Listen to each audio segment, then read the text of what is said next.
Pilipinas, mainit ang usapan sa Senado. Blue Ribbon Committee, sino ang hawak? Sino ang mamumuno? Abangan.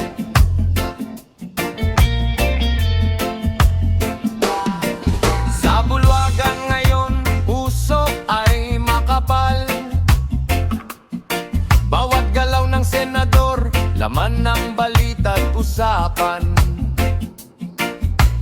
Blue Ribbon Committee ang sentro ng eksena, kaya bawat kampo ngayon todo ang paghahanda. Mayorya at minorya, bilang ay binibilang. Bawat kaalyado ngayon ay mahalagang sandigan.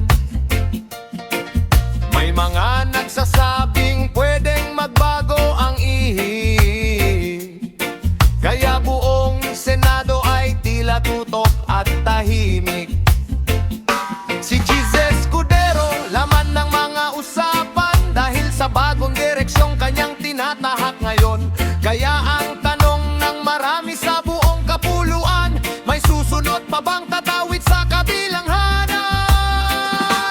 Babaliktad din ba? O mananatili ba? Para sa Blue Ribbon, magbabago ba ang bilang? Babaliktad din ba? O hindi pa ngayon? Buong Senato'y nakatingin sa susunod na desisyon. Kapag nagbago ang numero sa loob ng Senado,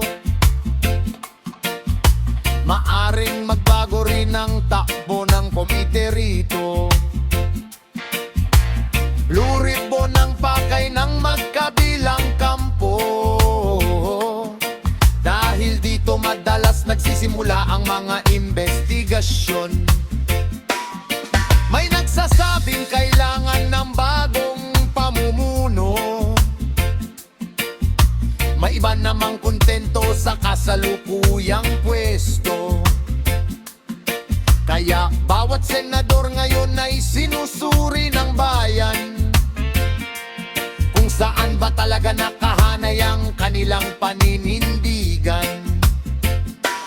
Si Joel Villanueva, laman ng espekulasyon sa usapan na diskusyong puno ng opinyon. Pero sa huli siya lamang ang makapagsasabi kung saan hahantong ang kanyang magiging pasya. Babaliktad din ba?